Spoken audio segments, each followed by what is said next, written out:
اس حدیث میں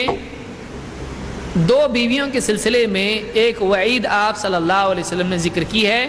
اس صورت میں کہ ایک آدمی عدل نہ کرے۔ ابو ہریرہ رضی اللہ عنہ فرماتے ہیں کہ اللہ کے نبی صلی اللہ علیہ وسلم نے فرمایا اذا كان عند الرجل امرأتان، ایک آدمی اگر اس کے پاس دو بیویاں ہوں،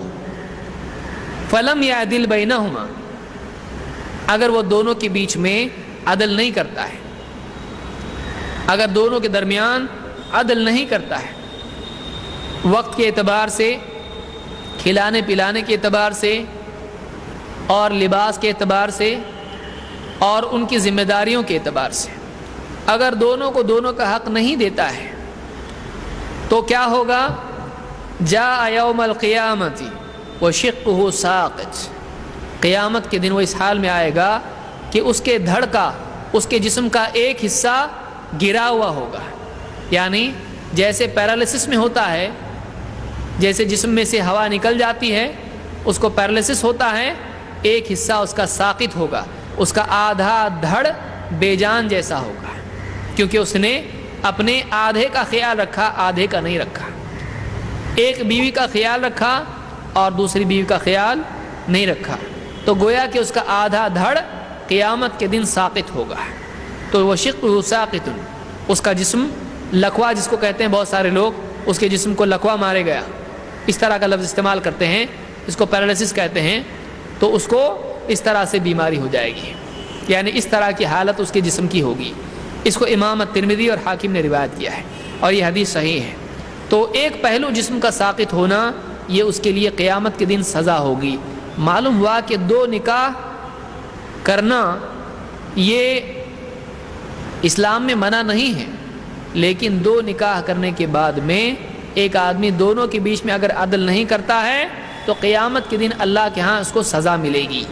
قیامت کے دن اللہ کے ہاں اس کو سزا ملے گی۔ لہٰذا جو لوگ دو نکاح کیے ہوئے ہیں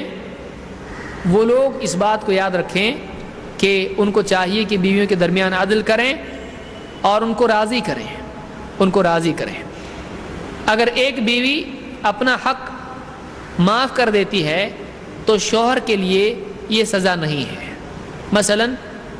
باری کے اعتبار سے ایک بیوی کے ہاں ایک دن ہے، دوسری کے ہاں دوسرا دن ہے، یہ تفصیل کسی اور درس میں ہم دیکھیں گے کہ کیا حقوق ہیں ایک دوسرے کے سلسلے میں، چونکہ عام یہاں پر خاندان ایسے نہیں ہوتے اس لیے تفصیل میں نہیں جا رہا ہوں۔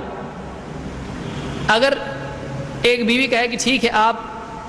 جیسے اللہ کے نبی صلی اللہ علیہ وسلم کی بیویوں میں سے حضرت سودا نے اپنی باری معاف کر دی تھی، انہوں نے اپنی باری ہبا کر دی تھی حضرت عائشہ کو کہ اللہ کے نبی صلی اللہ علیہ وسلم میرے والے دن میں بھی حضرت عائشہ کے ہاں رہیں، کیونکہ اللہ کے نبی صلی اللہ علیہ وسلم کو حضرت عائشہ سے بہت محبت تھی اور آپ کی چاہت تھی کہ آپ کے ہاں رہیں، تو انہوں نے اپنی باری چھوڑ دی تھی۔ تو لہٰذا اپنی باری یا اپنی چاہتیں اگر ایک عورت چھوڑ دے اور اپنے حق کا مطالبہ چھوڑ دے تو شوہر پر کوئی گناہ نہیں ہوتا ہے۔ دنیا میں بھی ایک آدمی کا قرضہ اگر دوسرے پر ہے،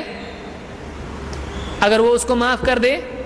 تو یہ آدمی قیامت کے دن اللہ کا مجرم نہیں ہوگا۔ تو بندوں کے جو حقوق ہوتے ہیں اگر وہ اپنے حق کو معاف کر دیں تو ایسی صورت میں جو جس سے حق آنا تھا اس پر کوئی گناہ نہیں رہتا ہے۔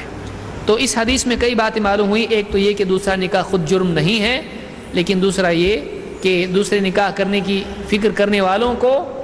بہت ساری چیزوں کا خیال رکھنا چاہیے، اور صرف کچھ باتوں کو لے کر یہ کہنا کہ اسلام میں ایسا بھی ہے اور سلف ایک سے زیادہ نکاح کرتے تھے اور ہمارے نبی نے ایک سے زیادہ نکاح کیے ہیں، ہمارے نبی نے ایک سے زیادہ نکاح کیے ہیں تو ان کو نبھایا بھی ہے، یہ نہیں کہ آپ نکاح کر لو اور نبھاؤ نہیں۔ تو یہ ہونا چاہیے، اس کا خیال رکھنا چاہیے۔